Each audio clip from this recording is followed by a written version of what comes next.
inalienabilidade relativa ou alienabilidade condicionada, ok? Porque ele não é absolutamente inalienável. Ele pode ser alienável. Tranquilo? Desde que haja a desafetação.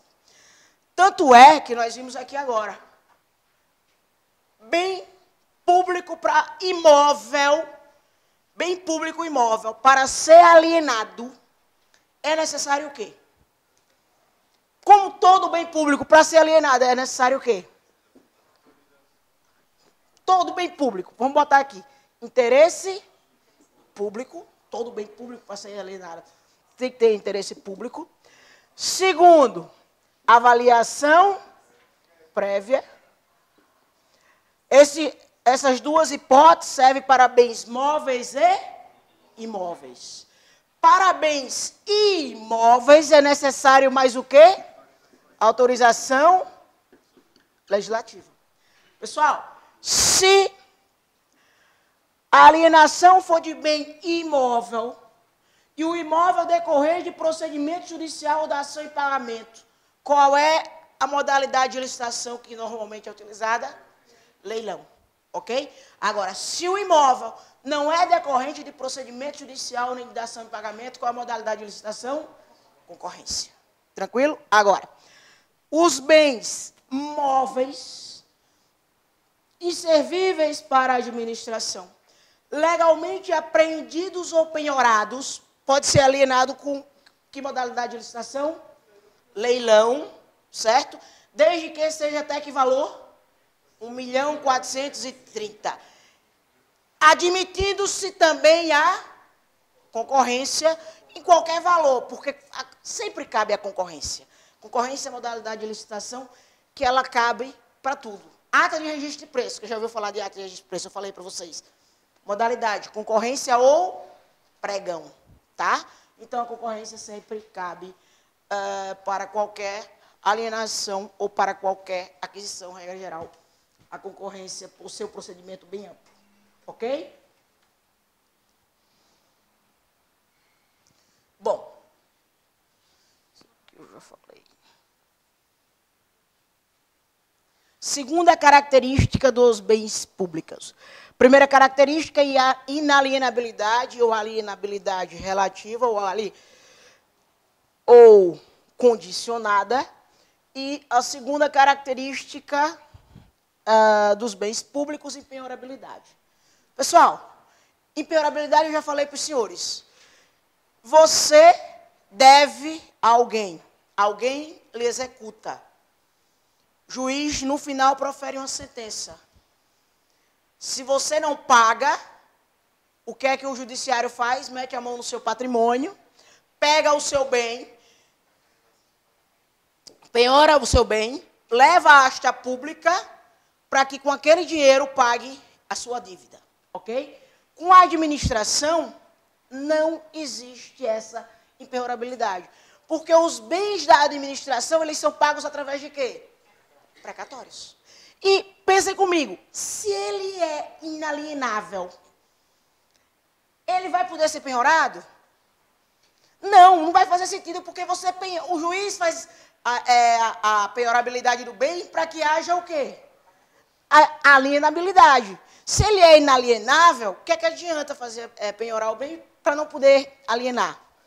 Captaram, um decorre do outro, certo? Aqui é uma exceção, que a matéria está para ser discutida no Supremo. Por enquanto, os juízes de primeiro grau, eles tranquilamente aplicam isso no dia a dia. Na Procuradoria, eu pego dezenas, semanalmente, dezenas de processos em que o juiz bloqueia a conta do Estado. Ele vai lá, mete a mão na conta do Estado para poder arcar com tratamento de saúde ou medicamentos. Certo? Então, é um caso de relevância, de urgência, em que o Estado não está comprando aquele medicamento, ou o Estado não vai pagar aquele tratamento de saúde, aquela cirurgia. Os juízes estão bloqueando a conta para que seja retirado o dinheiro da conta do Estado, para que seja arcado tratamento de saúde.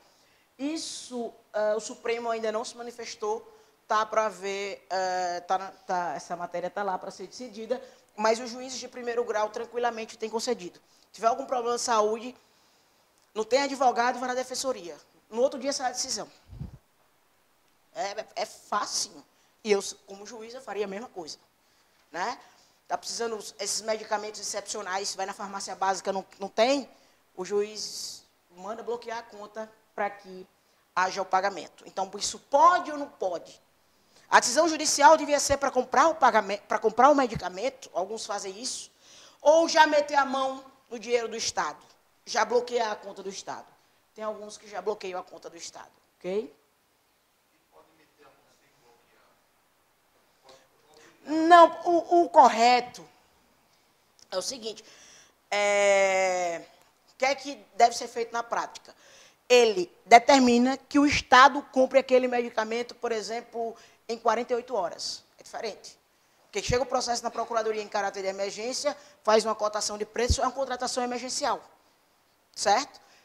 Que no Estado tem que ter, tudo que a administração compra, ela tem que formalizar em um processo administrativo. Então, seria uma contratação emergencial, que seria o correto. Não ele bloquear a conta única do Estado para satisfazer aquela demanda de saúde.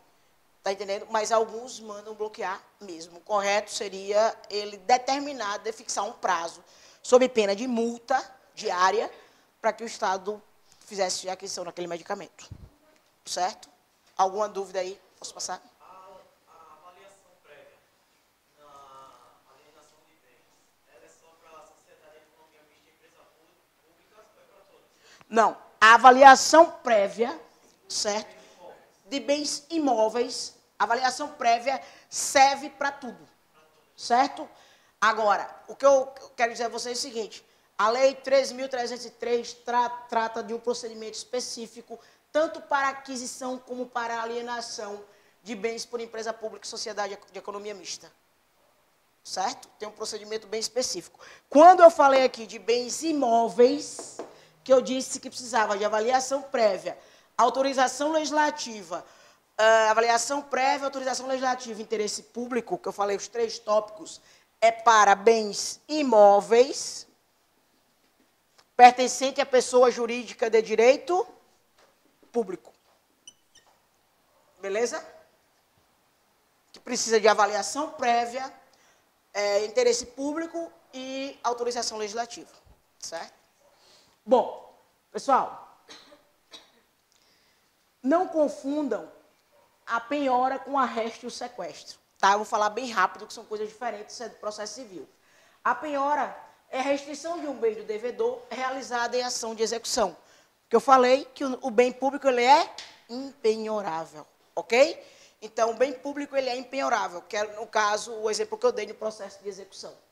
Arresto é uma medida cautelar utilizada para garantir a eficácia de um futuro provimento jurisdicional. Serve para bens indeterminados. Eu entro com a medida cautelar de arresto para depois entrar com a ação principal contra ele porque ele está me devendo. E eu digo ao juiz, mande arrestar os bens dele, quaisquer que seja, para satisfazer a minha dívida. Ou seja, os bens são indeterminados. Já o sequestro, para a letra da coisa, a pessoa sequestra a pessoa determinada. O bem é determinado. Eu quero que você sequestre aquele automóvel dele, tal, para futuramente satisfazer a minha dívida. Como? No sequestro estava... Estava equivocado. Podia ter já tinha um bem que botar no trilho, já estava com uma dívida. Aí se não lembro qual foi o órgão que quis levar. Aí já está equivocado. Para o sequestro. Sequestro é para bens determinados. O arresto é para bens indeterminados. Bom, pessoal, imprescritibilidade. Qualquer bem público, ele é imprescritível. Ele nunca pode ser objeto de uso capião, ok? Então, isso está no Código Civil e em uma súmula do STF. O Código Civil diz, os bens públicos não estão sujeitos a uso capião. Também, para corroborar Com esse entendimento, tem a súmula 340 do Supremo Tribunal Federal, que diz, desde a vigência do Código Civil, os bens dominicais, como os demais bens públicos, não podem ser adquiridos por uso capião. Ah, eu estou há 50 anos lá, minha família está lá, problema seu e da sua família. Mas o bem vai permanecer sendo bem público. Impossibilidade de oneração, penhor, hipoteca. Pessoal, o penhor é para bens móveis ou imóveis. Lembra da Caixa Econômica? Penhor. Joias. Móveis. Né? Então, o penhor, garantia fora do Poder Judiciário, que recai sobre bens móveis. A hipoteca recai sobre bens imóveis. Você diz, peguei um empréstimo e deixei o meu imóvel hipotecado. Peguei um empréstimo na Caixa Econômica e deixei minhas joias penhoradas. Dá para lembrar daí. Né? O penhor, bens móveis, lembre da Caixa, penhor da Caixa Econômica, e a hipoteca até da Caixa mesmo. Você quer fazer uma reforma na sua casa, pede um empréstimo na Caixa, qual é a primeira coisa que ela faz? Deixa a casa hipotecada para garantir o pagamento. Né? Então, os bens públicos, eles não podem ser objeto de oneração, ou seja, eles não podem ser objeto de penhor nem hipoteca. Há alguma dúvida? Tranquilo, acertar bens públicos na prova. Vamos fazer as questões aqui, que trata de bens públicos, especificamente a questão de número 13, 14, 15 e 16. Vamos aqui comigo. Antes de ser leiloada, a CEPISA, por ser uma sociedade de economia mista, era uma entidade integrante da administração direta. Você pode até não saber a natureza jurídica da CEPISA, mas depois ele fala. Ele fala que ela é uma sociedade de economia mista, então ela integra a administração indireta. O leilão, do qual decorreu a desestatização da CEPISA, é uma modalidade de licitação para a venda de bens públicos. Verdadeiro ou falso? Verdadeiro. A quem oferecer maior lance ou oferta. Certo. Outra modalidade de licitação cabível, no caso, seria a concorrência. Oi? Eram questões diferentes.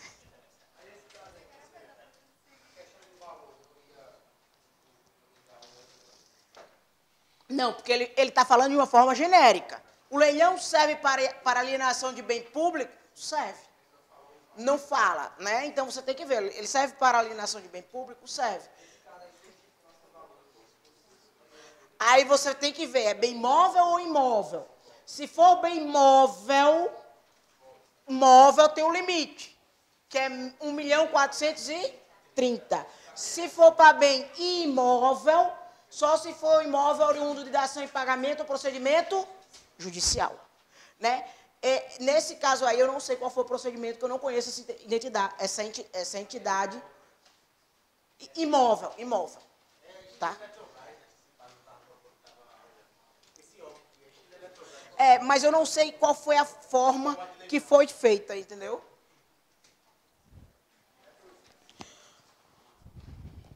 Vamos lá, questão de número 13.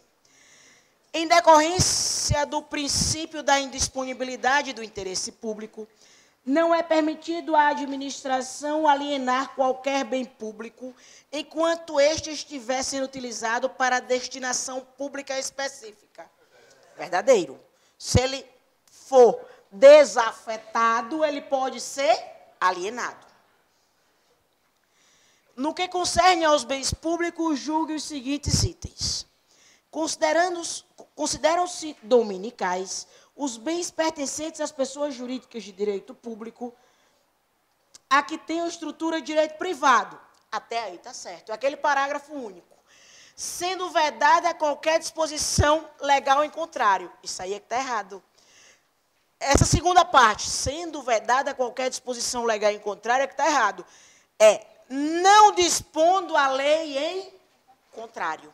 Isso está no artigo 99, parágrafo único do Código Civil. Ok? Então, sendo vedada qualquer disposição na lei em contrário, é que está errado. O correto seria não dispondo a lei em sentido contrário.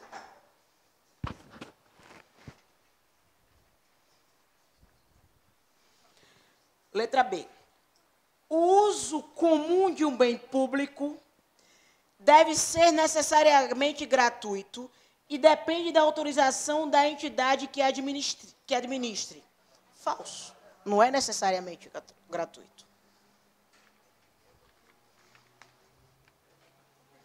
O prédio de propriedade do Tribunal de Justiça do Estado de Alagoas, onde funciona a sede do tribunal, é um bem público de uso especial. Verdadeira. À exceção dos bens dominicais e dos bens de uso comum do povo, os bens públicos não estão sujeitos ao uso capião. Falso. Nenhum está sujeito a uso capião. Eita, pulou. Foi na hora da... Aliás,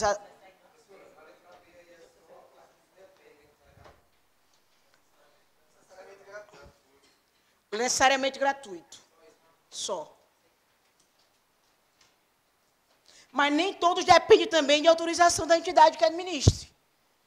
Nem você pode usar um bem de uso comum do povo que independa de... Você vai na praia, é um bem de uso comum do povo. Necessariamente você depende de autorização? Não. Sim, depende... É o que eu estou dizendo, depende do bem. Mesmo sendo de uso comum do povo. Tem uns que dependem de autorização da administração, outros não. Um pode ser onerado, outros não. Você falou a 12, né? A 12 também entra, tá certo? Pessoal, a 12 também entra em bens, tá? Vamos lá. Bem imóvel da União que tiver sido adquirido por meio de procedimento judicial e em relação a qual não houver destinação pública. Se não há destinação pública, ele é um bem afetado ou desafetado? Desafetado. Poderá ser alienado unicamente por meio de leilão ou concorrência. Verdadeiro.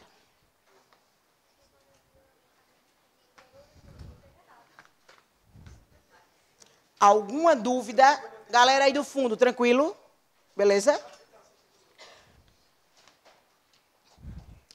A alienação de um bem imóvel da administração pública federal está necessariamente sujeita à existência de interesse público. Pessoal, sempre, tudo que a administração for fazer, ela tem que ter o interesse público.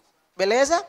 Devidamente justificado, devendo ser processada exclusivamente mediante concorrência. Errado. Também pode ser por leilão. E também tem as hipóteses de dispensa, tá? As hipóteses de dispensa que está no artigo 17.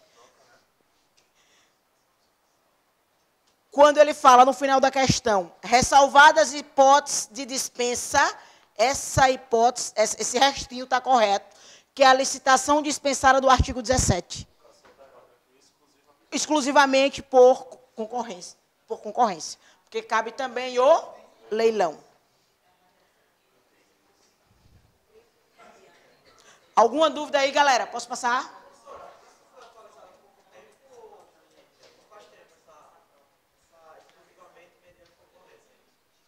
Não, isso aqui desde...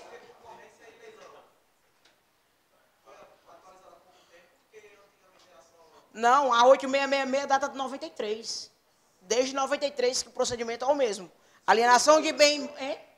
Só alterou os valores, que foi agora recentemente. Tá?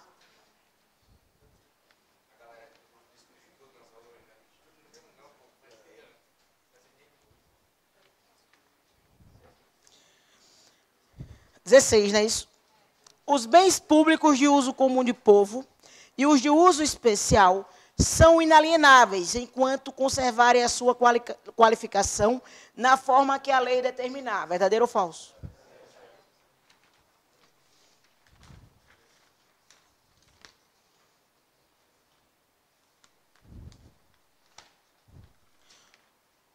O uso comum dos bens públicos pode ser gratuito ou retribuído, conforme for estabelecido legalmente pela entidade a cuja administração pertencerem.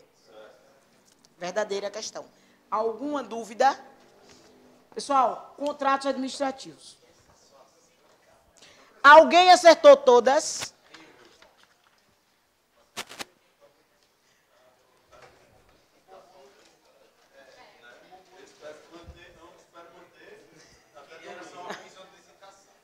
Bora. Vamos lá, pessoal.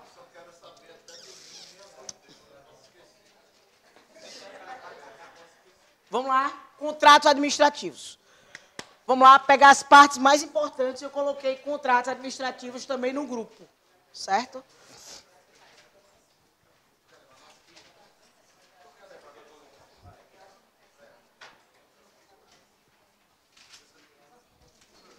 Oi. Hã?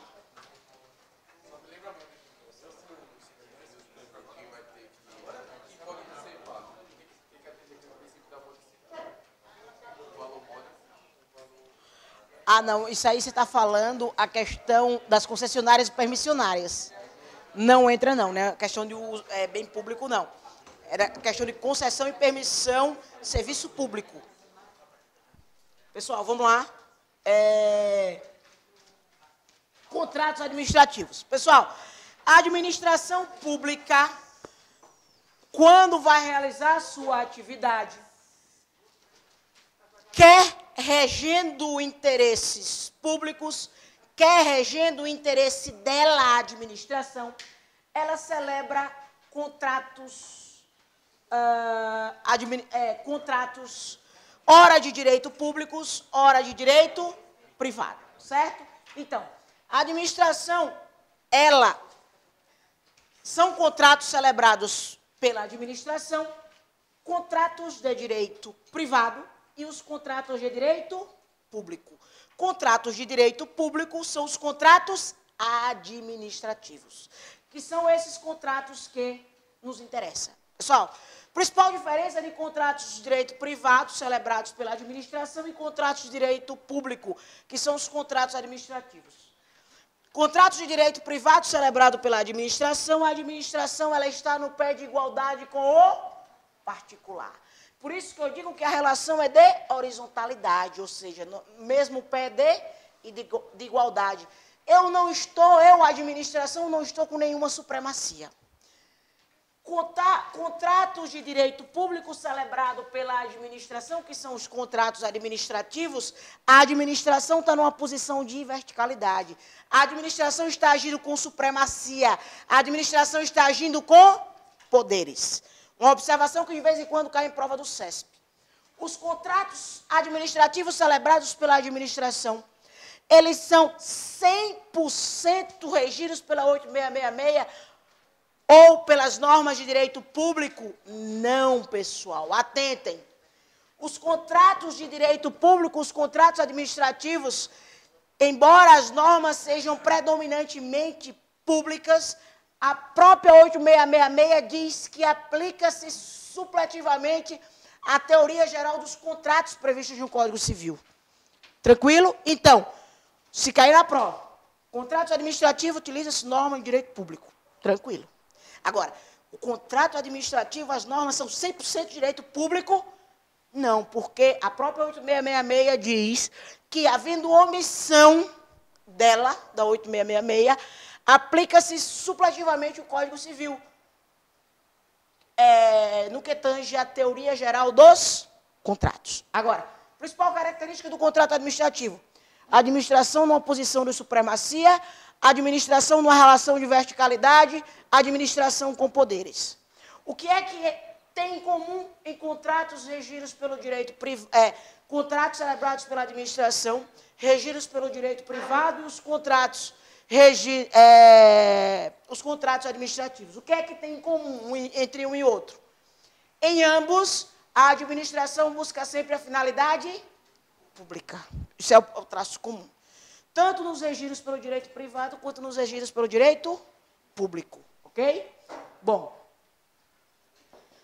Contratos regidos pelo direito privado são os contratos regido pelo Código Civil, pela legislação privada, por exemplo, a lei de locação, e que são parcialmente derrogados pelo direito público, como, por exemplo, os princípios que regem a administração, dentre eles o princípio da finalidade pública. Mesmo sendo um contrato de direito privado, a administração sempre deve buscar a finalidade pública. Beleza? Bom, professora Maria Silvia divide os contratos administrativos em contratos tipicamente administrativos e contratos não tipicamente administrativos. Contrato tipicamente administrativo. Pessoal, é aquele contrato que só existe ele no direito público. Exemplo, contrato de concessão, permissão de serviço público. No âmbito do direito privado, não tem contrato de concessão e permissão, ok? Os contratos não tipicamente administrativos, eles têm um paralelo no direito privado. Existe aquele contrato tanto no direito público quanto no direito privado. Eles são chamados de não tipicamente administrativos. Como, por exemplo, contrato de empreitada, empréstimo, depósito. Ok? Só quero que vocês saibam o seguinte. Contratos de direito privado, posição de igualdade. Contrato de direito público, contrato administrativo, posição de supremacia. Em ambos, a administração busca sempre a finalidade pública. Pessoal, Você não poderia dar exemplos de contratos, tanto no privado como no público, e às vezes as questões pedem muita situação hipotética dos contratos.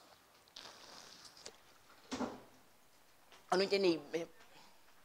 Questão de contrato. Eu faço um contrato com um particular no direito privado, ele é horizontal. Relação de horizontalidade, certo? Eu faço um contrato horizontal. Ah, você pode ter o contrato compra e venda, um contrato de depósito, certo? O contrato de aluguel, que você faz no direito privado. Agora, eu acho difícil cair isso, porque não cai direito civil para vocês. Agora, pode cair os contratos regidos pela administração. Exatamente, que eu vou falar as características dele.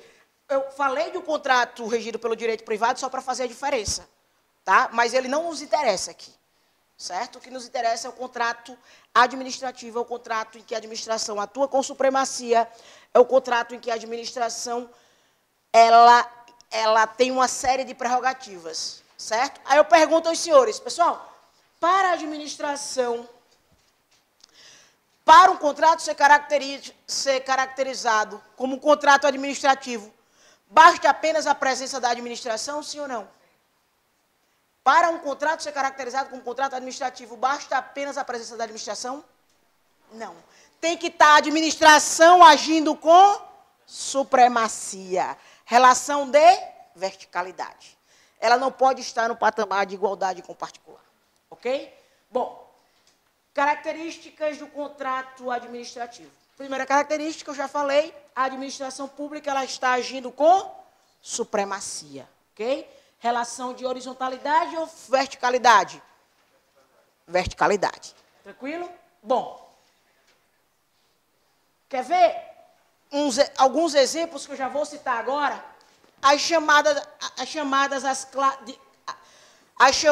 Vamos lá, pessoal. As chamadas cláusulas exorbitantes. Pessoal, são cláusulas que exorbitam ao direito comum. Se eu celebro, privado, iniciativa privada, eu celebro um contrato com ela. Se eu deixar de pagar, o que é que acontece? Ela vai suspender o serviço. Com a administração, se eu, administração, deixar de pagar, ela vai ter que continuar prestando o serviço pelo menos por 90 dias. Ela pode ir lá e rescindir o contrato só se for judicialmente. Certo? E se a administração quiser, pode rescindir amigavelmente. Agora, unilateralmente, ela não pode. Ela pode suspender o serviço. Se após os 90 dias. E se ainda durante, após esses 90 dias, a administração não paga. Mas se tiver guerra, grave perturbação da ordem ou calamidade pública, ela ainda assim tem que continuar prestando serviço. Ok? Isso é chamado de uma cláusula exorbitante. Exorbitam o direito comum. Eu celebro um contrato com ela para entregar um objeto X, 100 cadeiras, particular. Ela está obrigada a só 100. Mas eu, administração, celebro um contrato com ela para entregar 100 cadeiras. Depois eu digo, eu quero aumentar em 25%. Ela pode dizer que não. Ela vai ter que aceitar o aumento de 25%. Da mesma forma, eu digo, eu quero reduzir 25%. Ela pode dizer que não. Não. Ou seja, a administração ela pode alterar o contrato administrativo, tanto qualitativamente quanto quantitativamente. Ok? Essas hipóteses são chamadas de cláusulas exorbitantes, são cláusulas que exorbitam ao direito comum, ao direito privado. Ok? Alguma dúvida até aí? Bom, finalidade pública. Quanto à finalidade pública, pessoal? Todos os contratos, tanto regido pelo direito público quanto regido pelo direito privado, se tiver a presença da administração, sempre ela tem que buscar a finalidade pública. Lembra que eu falei isso no início? Pouco importa se o contrato é regido pelo direito público ou pelo direito privado.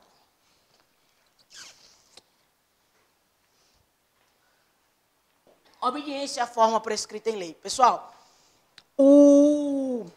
a 8666, ela já diz tudo que tem que ter o contrato administrativo. Tem um artigo na 8666 que ela diz tudo que tem que ter o contrato administrativo, certo? Ela tem a forma prescrita em lei, tem que ter todos aqueles requisitos, todos aqueles todo aquele rol que é elencado na 866 tem que ser cláusulas integrantes do contrato administrativo, ok? Outra coisa, o contrato administrativo ele é tão formal, isso cai muito em prova, que é nulo de nenhum efeito o contrato verbal com a administração. Não existe o contrato verbal com a administração, exceto o contrato que ele é verbal porque ele é de pronto pagamento, assim entendido, aqueles cujo valor não superam a 5% do limite estabelecido para o convite, ok? Antigamente era R$4.000, com a nova alteração de preço, ele passou a ser R$8.800. Então, a administração, o setor administrativo financeiro, em algumas repartições, ela fica com R$8.800 em caixa. Para quê? Contratos verbais de pronto pagamento. Furou um pneu do carro. A pessoa, vamos fazer uma licitação para consertar o pneu do carro? Não. Contrato verbal. Vamos fazer um contrato para poder consertar o pneu do carro? Não. Aí admite o contrato verbal. Aconteceu semana passada na Procuradoria. O fornecedor deixou de levar água. Eu acho que eu falei. Ele deixou de levar água. Que foi que eu fui no setor financeiro e disse, cadê o valor que você fica aí para fazer aquisições de pronto pagamento?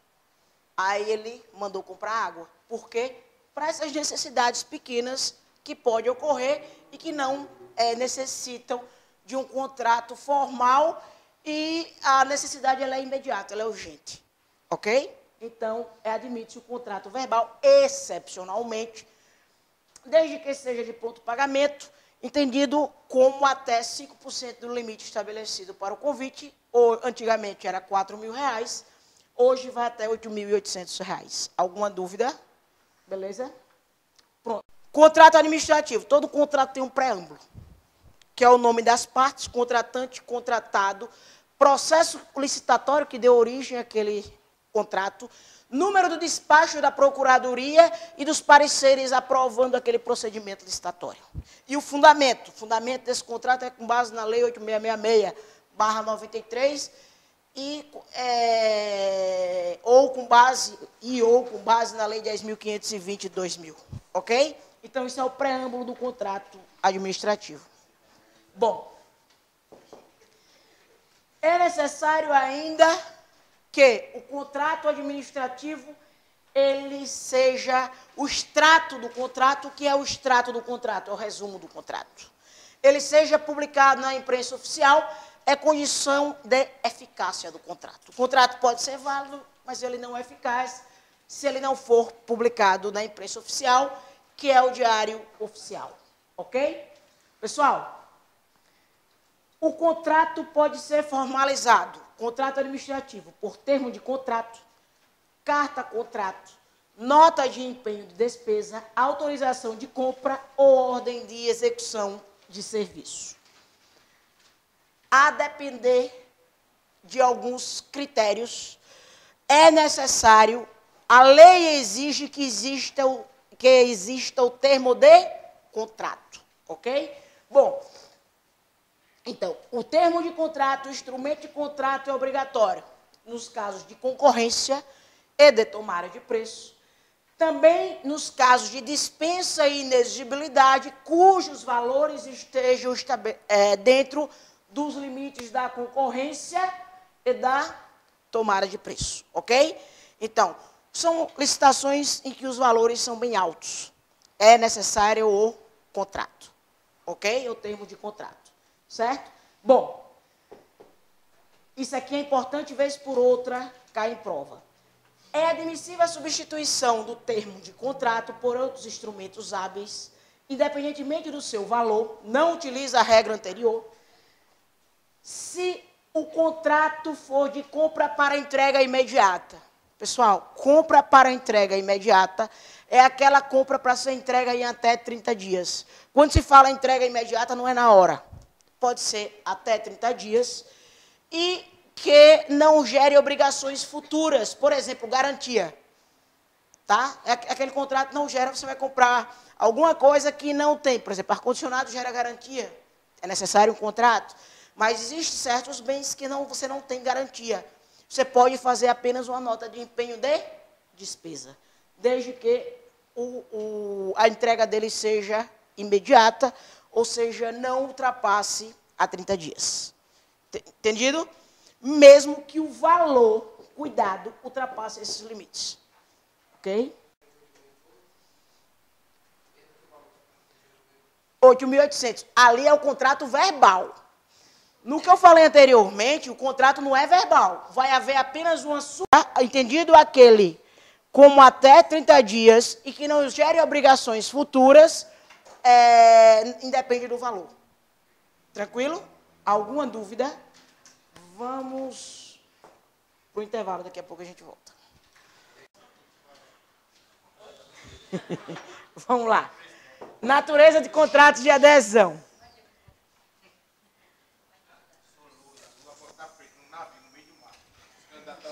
Pessoal, natureza de contrato de adesão. Os contratos administrativos, ele é um contrato de adesão. Quando você ganha uma licitação, você já sabe o contrato que você vai ter que assinar. O contrato, ele é anexo ao edital. Está aqui o edital, aqui o contrato.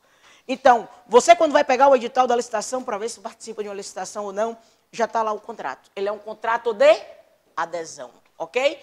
E que o contratado não tem opção para alterar as cláusulas contratuais. Até porque as cláusulas contratuais, elas já estão previamente estabelecidas na 8666. Beleza? Alguma dúvida?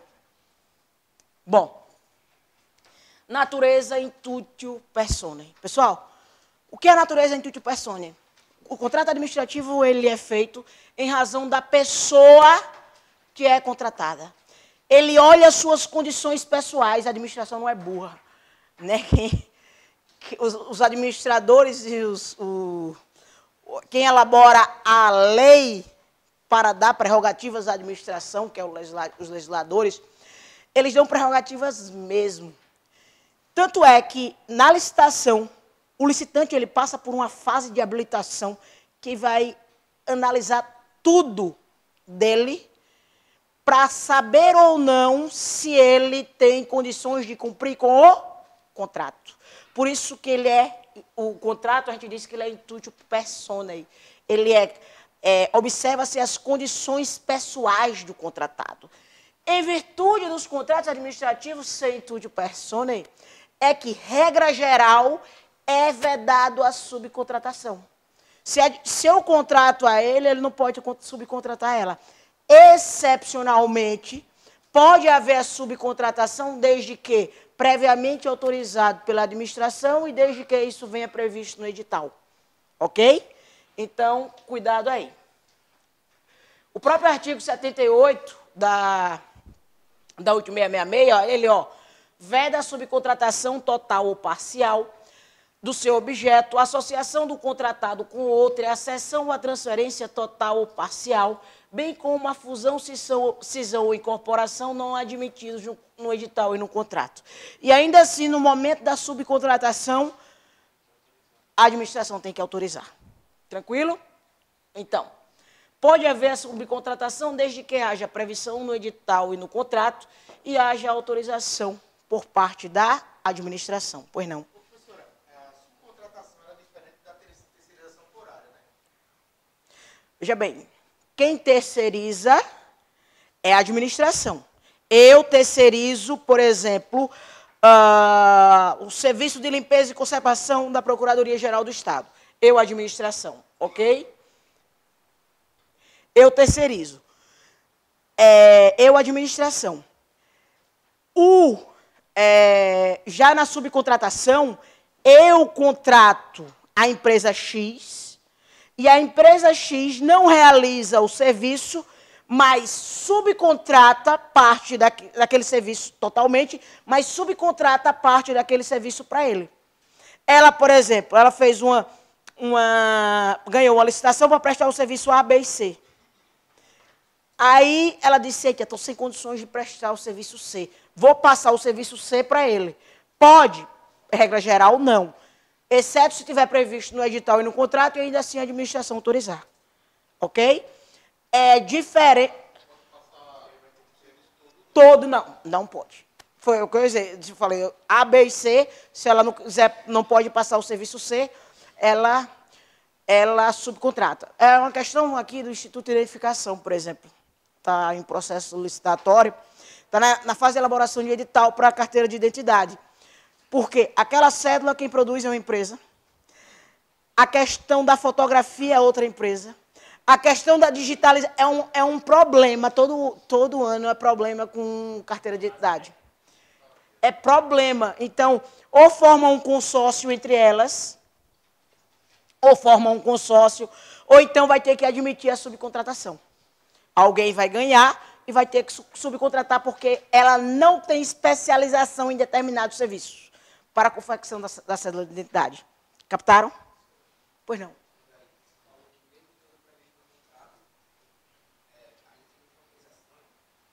Sim, tem previsto no contrato, mas aí a administração o particular vai lá e diz, administração, a partir de agora eu vou subcontratar tal serviço conforme previsto. Ele vai ter que comunicar a administração, e a administração naquele momento vai ter que dar o ok. Não, mas ela vai ter que autorizar ainda. Ela é obrigada a autorizar ainda. Já está previsto. Não, ela não é obrigada a autorizar. Porque o que passou, eu entendo que não, porque o que era conveniente para ela, no momento da assinatura do contrato, lá na frente pode não ser mais conveniente. E ela pode dizer, não, eu não quero autorizar. Entendeu? Por isso que, no momento, ela tem que se manifestar ainda. Ok?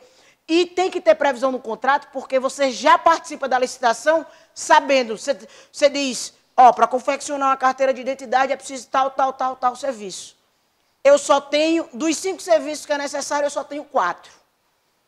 Então, eu já sei que eu não vou poder cumprir com esse contrato. Aí eu não participo. Mas se no contrato prevê a possibilidade de subcontratação...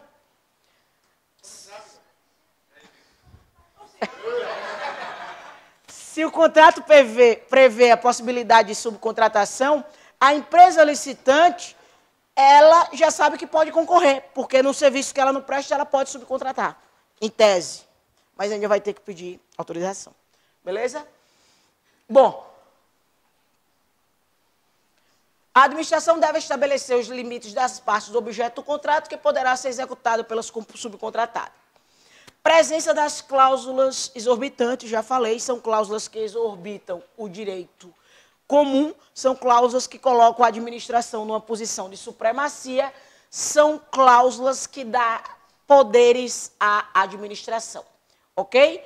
Eu falei que os contratos administrativos são sempre regidos pelo direito público, lembra? Foi o que os senhores disseram?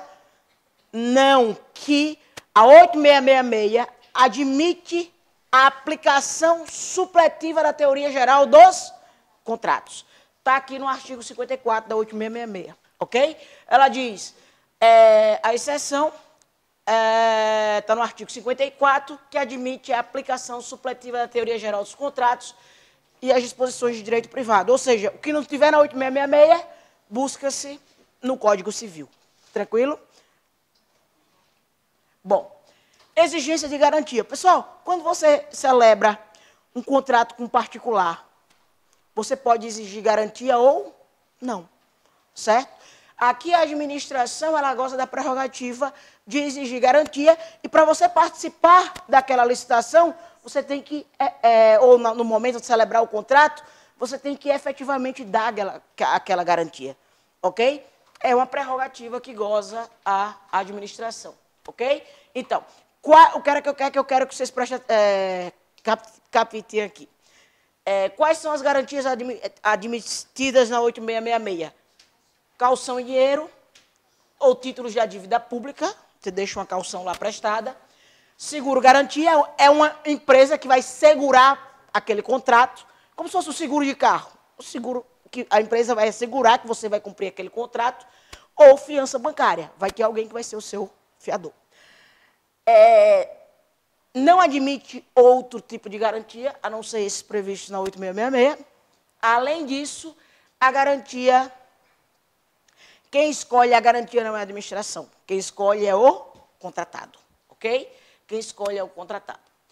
Valor da garantia não pode exceder a 5% do valor do contrato e terá seu valor atualizado nas mesmas condições daquele. Excepcionalmente, essa garantia pode ir a 10% em contratos de grandes volumes, grandes vultos. Alguma dúvida? Tranquilo? Bom, com o término do contrato, a garantia é devolvida, devidamente atualizada.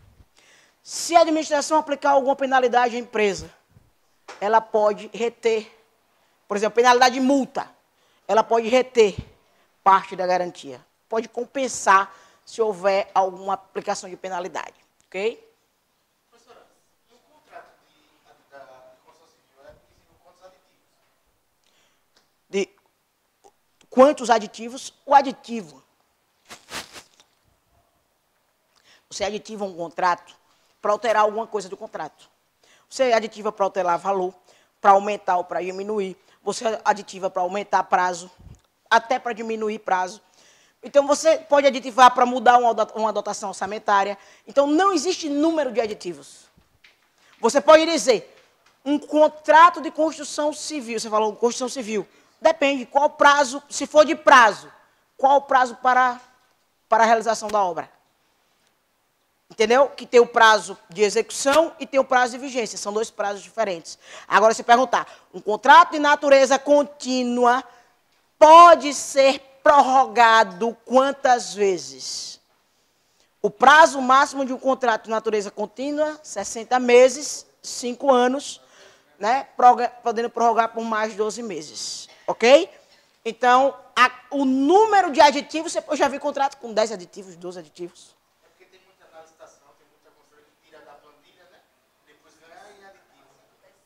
Sim, mas aí é o jogo de planilha, que hoje o TCU não admite. Não. Bom, vamos lá. Alteração unilateral. Pessoal, se eu celebro um contrato com um particular, celebro um contrato com um particular, eu posso alterar unilateralmente ou só consensualmente? Consensualmente. A administração, ela pode alterar unilateralmente o contrato. E o contratado vai ter que, em certas hipóteses, aceitar aquela alteração. Isso é uma cláusula exorbitante. Isso é uma cláusula que é diferente das cláusulas do direito comum, do direito privado. Bom, a 8666, no artigo 65, ela diz o seguinte: os contratos administrativos poderão ser alterados unilateralmente com as devidas justificativas quando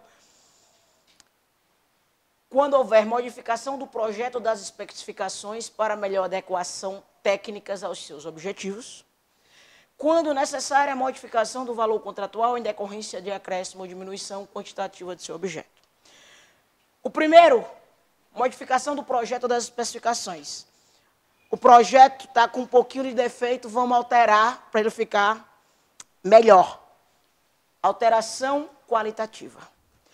Alteração quantitativa.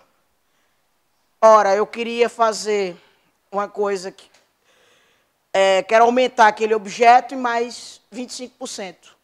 Alteração quantitativa. Doutrinadores, estilo Marcelo Alexandrino, diz que o limite de alteração para mais, regra geral, não é de 25%. Doutrinadores, estilo Marcelo Alexandrino, diz que isso deve ser visto isoladamente. Seria 25% para alteração qualitativa e 25% para alteração quantitativa. Não adotem isso. O TCU entende que o limite de 25% é geral, tanto qualitativo quanto quantitativo. Perfeito? Então, o limite de 25% admitido para a alteração do contrato. Não, restauração é 50%. Eu estou dando exemplo porque eu vou entrar já nos limites. Aqui, quanto aos limites, tanto para mais quanto para menos, os limites, nos percentuais admitidos, atentem que o valor geral do limite é o somatório dos dois e não admite compensação, certo? Se você diminui, por exemplo, 25%, se você tem 100, daqui você diminui 10% do contrato. Aí, aqui você vai dizer, eu vou poder aumentar 25% mais 10%. Não, isso aqui você está compensando. Entenderam? Você só vai aumentar 25% em cima do valor original. Entendeu? Para não haver justamente o jogo de planilha. Às vezes eles diminuem nos itens com custo baixo para aumentar nos itens com custo alto. Isso não é admissível. Não se admite o jogo de planilha. O aumento ou a diminuição ela é vista isoladamente. Então, os 25% seriam em cima dos 100 e os 10% em cima do 100. Captaram? Tem até questões aí falando nisso. Isso é o entendimento do TCU. Tranquilo? Bom, pessoal, não sei o que é que tem em prova do CESP, que ela adora essa distinção de cláusulas contratuais, também chamadas de econômicos financeiras, para cláusulas regulamentares, também chamadas de execução de serviço. Tem questões também aí sobre isso. Não sei por que eles gostam da diferença. Bom, cláusulas contratuais econômicos financeiras. Se refere a, contratuais econômicos financeiras, remuneração do contrato. As cláusulas contratuais econômicos financeiras, que se refere à remuneração do contrato, elas não podem ser alteradas sem anuência do contratado. Lógico, é financeira, tá? Tem que ter anuência do contratado. Cláusulas regulamentares de execução de serviço dizem respeito à execução do objeto, certo? Por exemplo, prazo de vigência seria uma cláusula regulamentar, certo? Prazo de vigência, prazo de execução seria uma cláusula regulamentar. Cláusulas contratuais econômicos financeiras podem ser caso fortuito, força maior, pode ser aumento de quantitativo, que vai entrar aqui numa cláusula econômico-financeira, pode ser, caso fortuito, força maior, fato do príncipe ou fato da administração, que eu vou falar já já, ok? Bom, o contrato vira um pacto entre as partes. O contrato do direito público, pessoal, é uma exceção à pacta sunt servanda. Por quê? Porque a administração ela goza da prerrogativa de alterar unilateralmente os contratos. Beleza? Então, quais são os limites admitidos para alteração unilateral do contrato? Limite, 25% para mais ou para menos. Beleza? 50% quando é para mais em reforma de edifício ou equipamento. Pessoal, pela lógica, é mais fácil você construir um novo ou reformar? Construir o novo.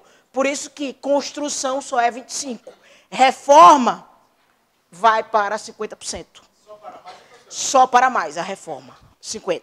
Agora, pode diminuir além dos 25%? Pode, desde que haja comum acordo. Agora, pode aumentar além dos 25%, mesmo havendo comum acordo? Não pode. Tranquilo? Entendido? O que é que o TCU entende? Eu já falei. Os limites devem ser observados de forma conjunta, tanto quantitativo quanto o qualitativo. Vou pegar as partes mais importantes agora, tá? Rescisão unilateral dos contratos pela administração. Isso cai muito em prova. E é uma coisa fácil. Normalmente, quando a administração rescinde, é porque o particular está em falha, certo? Então, isso aqui eu queria que vocês dessem uma lida, porque cai muito. Não cumprimento de cláusulas contratuais, especificações, projetos ou prazos. Cumprimento irregular de cláusulas contratuais, especificações, projetos ou prazos. Lentidão do seu cumprimento. Atraso injustificado. Paralisação da obra. Ou seja, você vê que o contratado ele não está agindo como deveria agir no contrato, ok? O que é questão da subcontratação total ou parcial, se não autorizada pela administração, é causa de rescisão unilateral. Desatendimento das determinações regulares da autoridade designada para acompanhar e fiscalizar o contrato. Pessoal, a administração mantém o gestor do contrato. Tem uma cláusulazinha no contrato administrativo chamada gestor do contrato, certo? Ele é quem vai fazer o feedback entre o contratado e a administração, o gestor do contrato. Assim como o contratado mantém o preposto, tem o preposto da empresa lá, certo? Então, o que é que cai muito em prova aqui? Que é motivo de rescisão unilateral. Razões de interesse público de alta relevância e amplo conhecimento, justificadas e determinadas pela máxima autoridade da esfera administrativa a que está subordinado o contratante e exaradas do processo administrativo a que se refere o contrato. A ocorrência é isso aqui. Caso fortuito, força maior regularmente comprovada impeditiva da execução do contrato. Pessoal, caso fortuito e força maior, não há culpa do contratado, mas enseja a rescisão unilateral. Cuidado, porque a pessoa diz, caso fortuito e força maior, o contratado não teve culpa, certo? Mas a lei fala que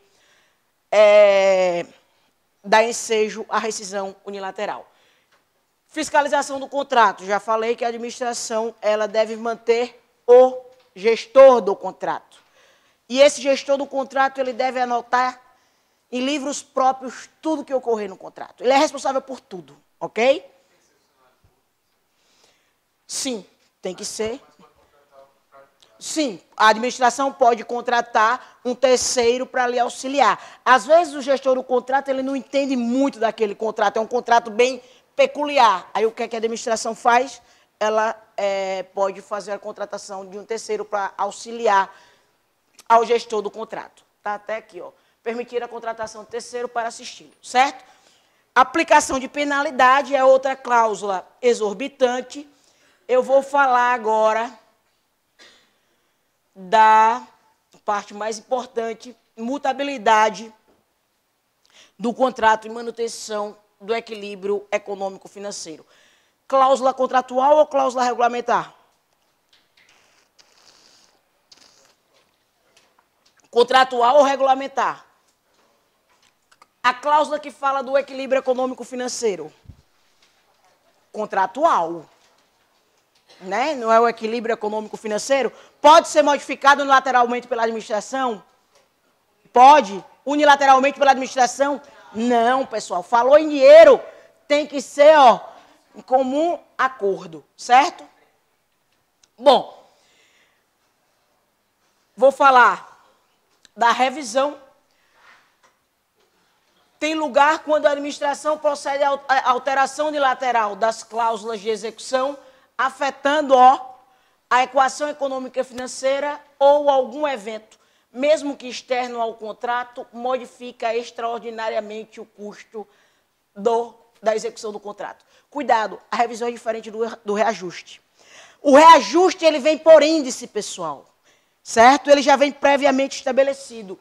A revisão não, certo? A revisão, o contratado tem direito à revisão do contrato para estabelecer o reequilíbrio econômico-financeiro. Não ocorre periodicamente. Pessoal, se eu falo, a administração vai aumentar o contrato em 25%, é revisão ou reajuste? Revisão ou reajuste? Todo ano ela vai fazer aquilo? Não, é revisão. Entendeu? É revisão. Não ocorre periodicamente. Ok? O reajuste ocorre periodicamente. Nenhuma relação tem com a inflação ordinária. Nenhuma relação tem com a perda ordinária do poder aquisitivo da moeda. Não existe índice pré-estabelecido. Se a administração vai repactuar um contrato por causa de uma convenção coletiva que aumentou o valor do salário, revisão ou reajuste? Convenção coletiva existe todo ano? Convenção coletiva existe todo ano? Existe, pessoal. Se existe, é revisão ou reajuste? Reajuste. É reajuste. Ocorre periodicamente, está relacionado com a inflação ordinária, está relacionado com a perda ordinária do poder aquisitivo da moeda, segue índice determinado, por exemplo, a convenção coletiva, o índice que vai estabelecer é a convenção coletiva. Quando o contrato tem insumos, por exemplo, contrato de locação, por exemplo, aí tem os índices, ou INCC, ou o índice, aquele da Getúlio Vargas, tem lá, Cláudio, esse contrato será reajustado com base em tal índice, tá? Isso aí é reajuste, tranquilo? Bom, atenção para o que eu vou falar agora, que isso cai em prova. Fato do príncipe, fato da administração e teoria da imprevisão. Fato do príncipe, fato da administração, teoria da imprevisão, são motivos de revisão, não de reajuste, ok? O que é o fato do príncipe?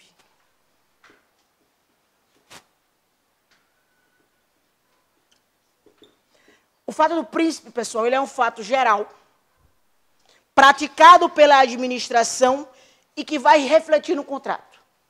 Mas não, ele não pratica como parte.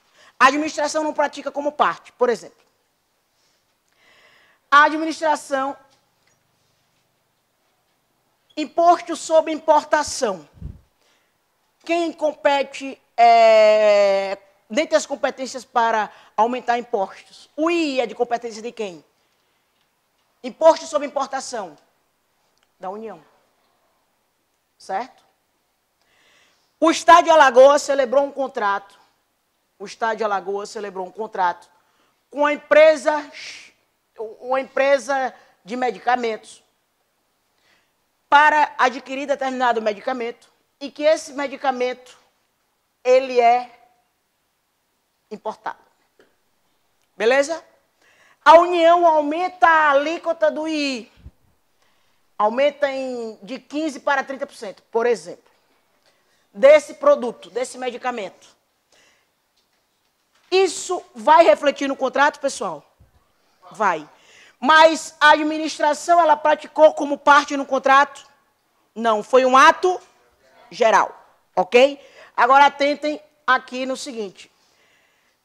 Quando o imposto é da pessoa contratante, que não foi esse o caso, deixa eu pegar outro exemplo, que é o caso.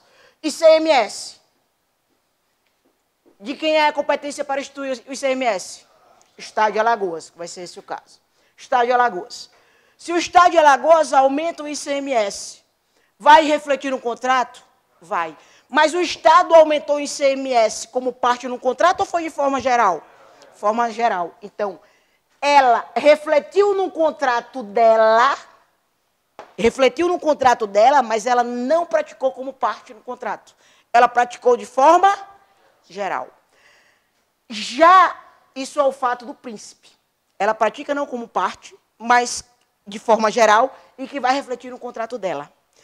Quando quem pratica o fato é um terceiro que não é parte no contrato, mas que reflete no contrato, vai para a teoria da imprevisão. Quando eu falei do II, a União é parte no contrato? Não. Mas vai ter reflexo no contrato? É fato do príncipe? Não, porque quem pratica não é parte no contrato. Captaram? Aí sai de fato do príncipe e vai para a teoria da imprevisão. Entenderam? Alguém não entendeu? Sim, revisão. Nos dois casos. É porque a prova pede exatamente a diferença de teoria, de fato da administração e fato do príncipe, teoria da imprevisão. Entendeu? Bom, fato da fato da administração. Ação ou omissão da administração, ela pratica, no fato da administração, diretamente como parte no contrato. Quer ver o fato da administração? A administração vai construir uma escola na sede do PhD Curso. E ela diz, eu vou desapropriar a escola, eu vou desapropriar o PhD e vai ser uma escola pública. Pode? Pode. Aí a administração vai e diz, empresa, construtora X, você começa o contrato no dia 1º de janeiro. Só que no dia 1º de janeiro não estava concluído o processo de desapropriação. A empresa vai poder começar a construir? Não. Quem foi que atrasou a execução do contrato? A administração. Ela atrasou, o ato dela foi praticado de forma geral ou diretamente relacionado ao contrato? Diretamente relacionado ao contrato, que foi a ausência de desapropriação. Alguém não entendeu? Então, cuidado. Quando ela pratica como de forma geral, mas foi o ato dela que fez refletir no contrato, fato do príncipe. Quando ela pratica como parte no contrato, e não de forma geral, mas como parte contratante mesmo, no caso foi uma omissão dela e não ter desapropriado, vai para fato da administração. E a teoria da imprevisão é o exemplo quando há algo que reflete no contrato, mas não foi praticado por quem é parte no contrato. Quando eu falei do aumento do II. Entendido? Alguma dúvida?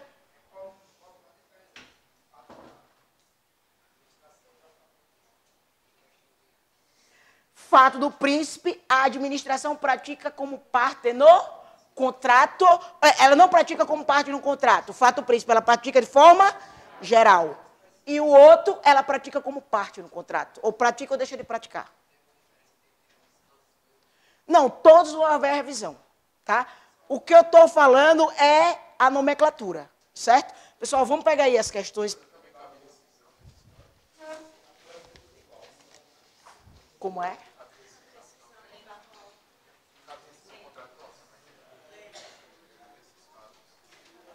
Entendo que se a administração deixar de praticar um fato que ela deveria, sim, cabe rescisão. Vamos começar pela primeira.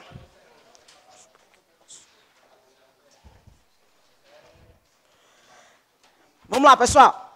A administração possui a prerrogativa de modificar unilateralmente os contratos administrativos para melhor adequação às finalidades de interesse público, respeitados os direitos dos contratados. Verdadeiro. Para mais ou para menos, por exemplo, em 25%. Se for restauração ou reforma, vai para 50%, para mais. E se for de comum acordo, para menos, pode ser além dos 25%. Certo? Mas nunca para mais. Nunca para mais. É vedado o estabelecimento de contrato administrativo por prazo indeterminado? Verdadeiro. Com relação às cláusulas dos contratos administrativos, tomados em seu sentido próprio e restrito, assinale verdadeiro ou falso. A administração pública poderá rescindir o contrato unilateralmente nos casos de inadimplemento por culpa, insolvência e interesse público, mas não poderá fazer quando o impedimento se dever por caso fortuito ou força maior. Falso. Não cabe ao Estado fazer a tomada do objeto nos casos de rescisão unilateral. Falso, pessoal. Não cabe ao Estado fazer a retomada do objeto no caso de rescisão unilateral. Pessoal, se a administração rescinde unilateralmente e ela precisa daquele objeto do contratado, mesmo rescindindo o contrato, ela pode dizer, eu vou retomar o objeto, vou utilizar suas máquinas, vou utilizar seu pessoal, vou utilizar tudo. Certo? Agora, ela vai ter que ressarcir. Mas ela pode retomar, ela vai retomar o objeto do contrato. Construção da escola aqui no PhD Cursos. A administração o contratado não está cumprindo com o estabelecimento do contrato, está retardando. A administração rescinde o contrato. Ela vai tomar o objeto do contrato? Vai. Se ela quiser, ela pode, se o interesse público exigir, ela pode pegar até o material dele que está aqui. Certo? Só que ela vai ter que pagar. Então, falso, isso está no artigo 80 da 8666.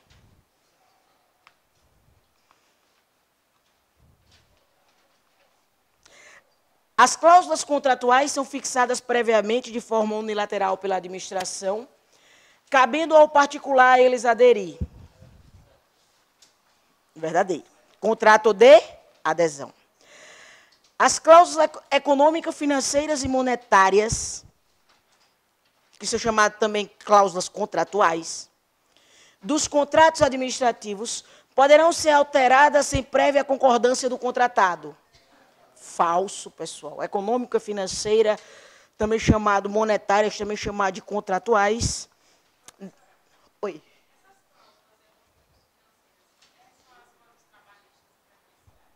Não, essas cláusulas econômicas financeiras são o aumento de 25%, a diminuição, fato do príncipe, fato da administração, teoria da imprevisão.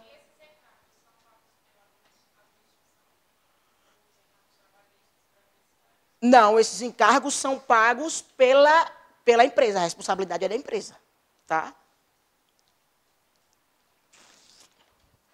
O STF entende que, no caso de encargos trabalhistas, o Estado é chamado subsidiariamente a responder se a administração não fiscalizou. Entendeu? Aí a responsabilidade dela é subsidiária. É vedado ao Estado exigir garantia em contratos de obras, serviços e compras? Falso. Calção em dinheiros ou títulos de dívida pública, seguro, garantia e fiança bancária. O teto de um imóvel pertencente à União desabou em decorrência de fortes chuvas, as quais levaram o poder público a decretar estado de calamidade na região. Maria, servidora pública responsável por conduzir o processo licitatório para a contratação dos serviços de reparo pertinentes, diante da situação da calamidade, decidiu contratar mediante dispensa de licitação. Até aí, tudo bem. Fim do processo de licitação, foi escolhida a empresa Y, que apresentou preços superiores ao praticado no mercado. Já está errado. Mas reservadamente prometeu, caso fosse contratada pela União, realizar um generoso desconto, uma grande reforma no banheiro da residência de Maria. Ao final, em razão da urgência, foi firmado contrato verbal entre a União e a empresa. Pessoal, contrato verbal é admissível? Não, né? Essas questões grandes, tem questões grandes que... Tem questões grandes que a pessoa pensa que é um absurdo. Você vê no finalzinho, é bem fácil.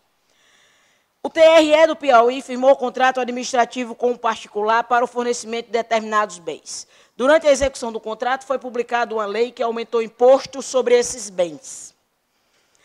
A revisão do contrato foi, então, proposta com base em causas que justificassem a inexecução contratual para a manutenção do equilíbrio econômico-financeiro. Nessa situação hipotética, a revisão baseia-se na ocorrência do fato do príncipe. Verdadeiro, pessoal. Entenderam? Olha só. Vamos lá.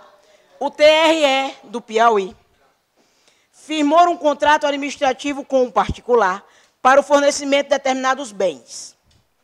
Durante a execução do contrato, foi publicada uma lei que aumentou o imposto sobre esses bens. Certo? Uma lei que aumentou o imposto sobre esses bens. A revisão do contrato foi, então, proposta com base em causas que justificassem a inexecução contratual para a manutenção do equilíbrio econômico-financeiro. Nessa situação hipotética, a revisão baseia-se na ocorrência do fato do príncipe. Aqui foi o seguinte, essa questão, estou lembrando, ela foi do CESP, mas ela era múltipla alternativa. E a alternativa correta era a que baseava no fato do príncipe. Mas as outras alternativas falavam fato da administração, que era absurda, porque não foi fato da administração, e falava opções bem absurdas. Então, por eliminação, você matava que era realmente o fato do príncipe. Agora, para ela ficar amarrada, teria que dizer que foi um imposto majorado pelo estado do Piauí. Entendeu? Para ela ficar amarrada, teria que dizer que foi um imposto majorado pelo estado do Piauí. Mas essa aqui fui eu que tirei as outras alternativas. Mas, pelas outras alternativas, você via que era uma questão... as opções eram absurdas. Entenderam? Aqui. Verdadeira.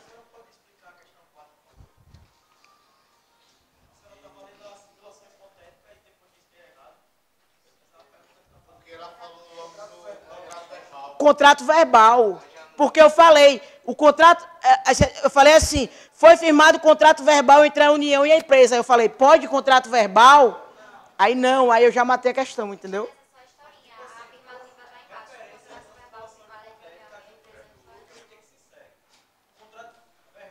Se você não lesse a historinha, se você lesse só o contrato verbal firmado pela União e a empresa Y é nulo, regra geral, sim. Entendeu? Verdadeira. Não, pessoal. Foi porque eu li um pedaço, aí disse até aqui, sim, depois não. Eu estava dividindo entre verdadeiro e falso partes dos trechos. Entendeu?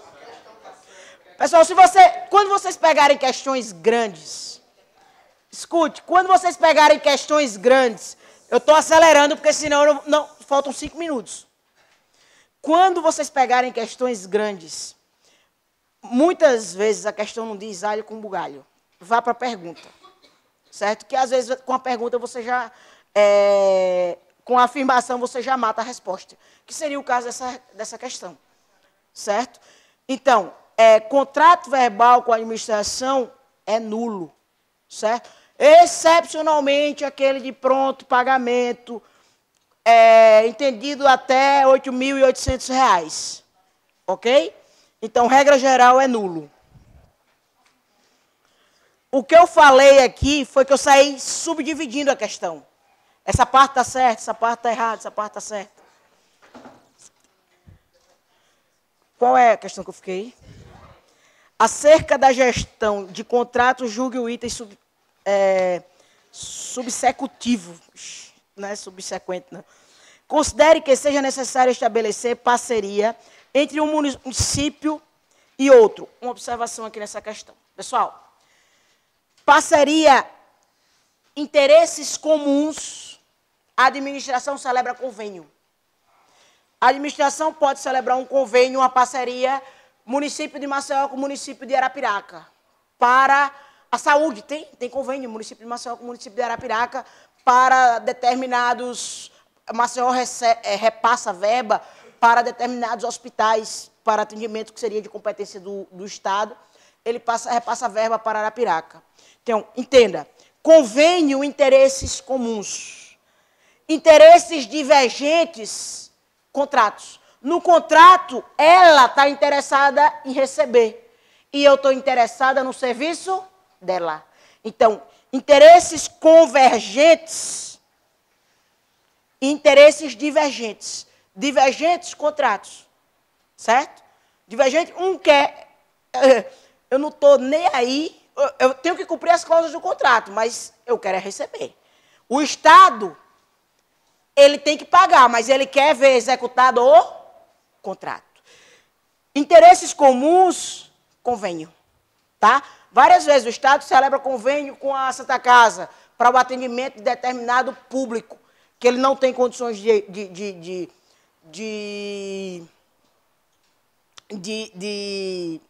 ter no HGE, ou, por exemplo, para evitar uma superlotação no HGE, ele banca determinados serviços aos hospitais públicos de alguns outros municípios, tá? Então, o outro executa. Mas o interesse é comum. Não, é consórcio público. É diferente. Esse convênio aqui é o convênio do artigo 116 da 8666.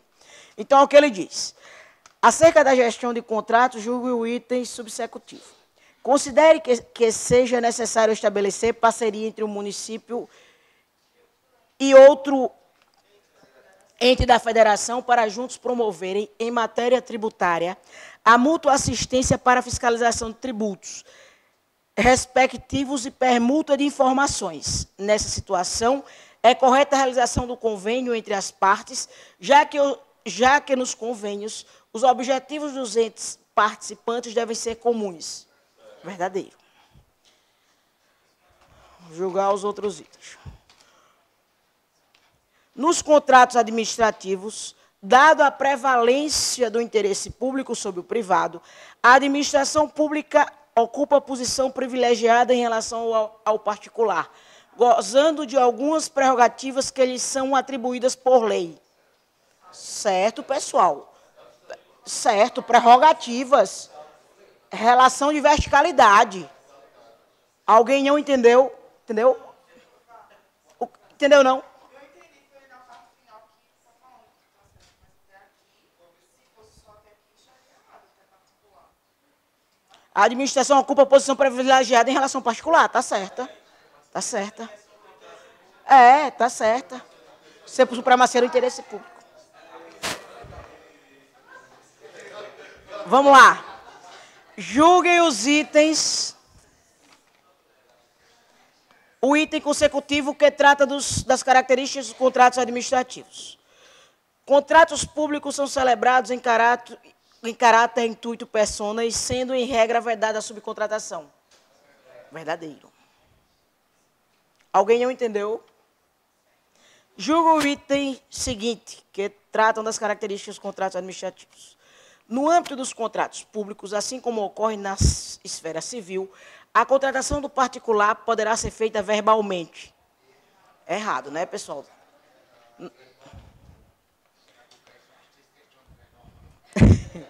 No que se refere às características dos contratos administrativos, julgue o item que se segue. Nos contratos administrativos, a administração pública terá situação privilegiada legalmente estabelecida em relação ao particular, dada a prevalência do interesse público sobre o privado. Verdadeira. Com relação aos contratos administrativos, julgue os itens subsequentes. A administração pública possui a prerrogativa de alterar unilateralmente o objeto do contrato, desde que a alteração seja apenas quantitativa, mantendo-se a qualidade do objeto. Falso. Pode ser quantitativa e qualitativa. Eu acho que essa nós já fizemos. 18, é?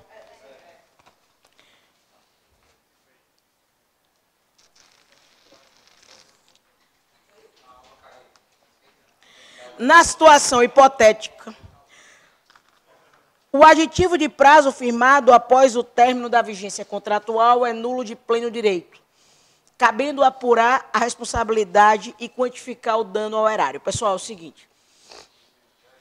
Existem dois tipos de contratos. Um contrato em que a essência dele é o prazo, como, por exemplo, aqueles contratos de natureza continuada, e os contratos em que a essência dele é a entrega do objeto.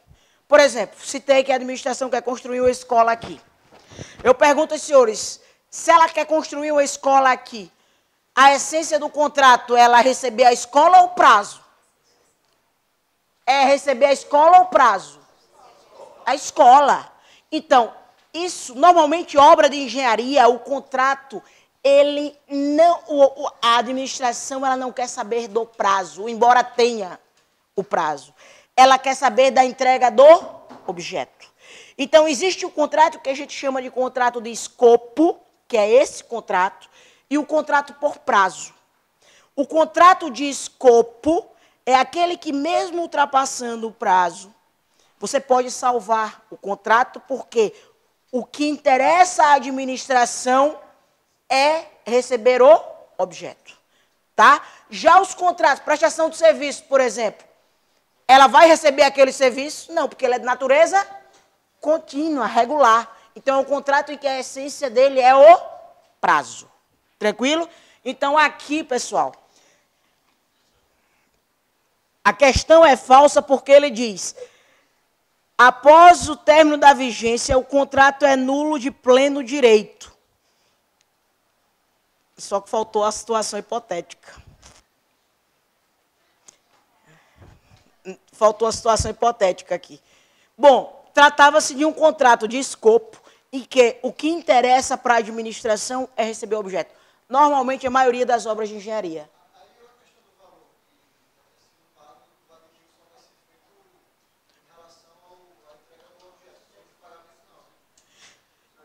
Não, mas aí o aditivo, outra coisa importante. Quando a administração, ela prorroga o contrato, porque o objeto não foi entregue, certo?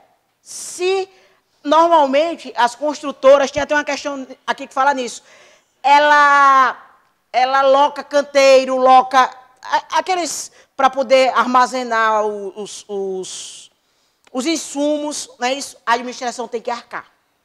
Tá? A administração tem que pagar por aquilo. Ela não vai sair no prejuízo. Entendeu? A rescisão de contrato administrativo por ato unilateral do contratado, motivado por culpa exclusiva da administração, não é possível, restando ao contratado buscar o acordo com a administração ou recorrer à justiça. Verdadeiro, pessoal. A administração pode fazer acordo? Pode. Raramente ela faz, mas pode. Tem vários acordos amigáveis que chegam na Procuradoria. Quer dizer, raramente ela faz, eu digo, para pagamento. Ela faz acordo para rescisão. Ela não tem mais interesse, o contratado não tem, aí ela faz acordo. Mas acordo para pagamento é muito difícil, que nenhum administrador, normalmente eles têm medo de fazer acordo. Ele manda o contratado entrar na esfera judicial. 20. Que a administração pode fazer acordo? Pode. Principalmente quando, para haver rescisão amigável. Inclusive, a 8666 prevê revisão amigável. Tá? Agora, pode fazer acordo quanto a débitos? Pode. Tá? Agora, é raro você ver um acordo quanto a débitos. Às vezes, a administração deve, não sabe quanto paga. Aí, o que ela faz? Recorre ao judiciário. É uma forma do administrador não colocar, não se comprometer. Tá? Questão número 20, né, pessoal? Os contratos administrativos podem ser modificados unilateralmente para melhor atender o interesse público respeitado os direitos do contratado. Verdadeiro. Vamos lá para o gabarito. 21. Verdadeiro. Não. Bora. A comprovada inexecução do contrato administrativo em decorrência de caso fortuito é motivo de rescisão contratual por ato unilateral e escrito da administração. Considere que o projeto estivesse previsto no plano plurianual. Pessoal, o plano plurianual é aquele plano em que a administração, o administrador estabelece metas, ele estabelece objetivos a seguir, e este plano tem durabilidade de 4 anos. Então, os contratos previstos no plano plurianual, ele pode ultrapassar o exercício financeiro. Ou seja, regra geral, o contrato administrativo, ele é de 1º de janeiro a 31 de dezembro, que é o prazo do exercício financeiro. Exceto os previstos no plano plurianual. Tá? Por exemplo, maternidade, Hospital da Mulher, que está sendo construído. Ele foi construído no exercício financeiro? Não, vai ultrapassar. Isso aí está previsto no plano plurianual. Considere que o projeto estivesse previsto no plano plurianual. Nesse caso, a duração do contrato não está adstrita à vigência dos respectivos créditos orçamentários, mas é o período necessário para o término da obra, segundo o cronograma físico-financeiro. Verdadeira. A administração agiu de acordo com a legislação ao proceder à repactuação contratual visando adequar o contrato aos novos preços de mercado, encaminhado pela construtora em junho de 2017, uma vez que foi observado o interregno mínimo de 1 ano a contar da data do orçamento de referência. Verdadeiro. Para o STJ, o ente público não poderá deixar de efetuar o pagamento pelos serviços comprovadamente prestados, ainda que o contrato administrativo celebrado seja nulo, por ausência de licitação ou que o contratado tenha concorrido para nulidade contratual. Pessoal, aí é o seguinte, o STJ diz, contratou, mesmo que ilegal, tem que pagar. Por que isso? Tem que pagar porque existe um princípio geral de direito que veda o enriquecimento ilícito.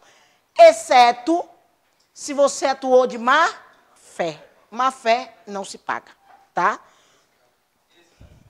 Nesse caso, ele disse que ela atuou mesmo que o contratado tenha ocorrido para nulidade contratual. Se ele concorreu para a nulidade contratual, ele agiu de má fé. Determinado município contratou sem procedimento licitatório e com comprovada má-fé do contratado um escritório de advocacia. Já matou a questão aí, né? De acordo com o STJ, o contrato é nulo, contudo, o ente público fica obrigado a pagar pelos serviços prestados, não por causa da má-fé. Pessoal,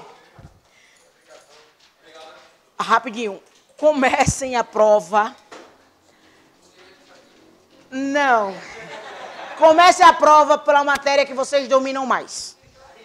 Certo? Então, pronto, comecem por administrativo. Depois da prova, mandem um feedback que eu vou responder as questões. Beleza? Desejo sorte aos senhores.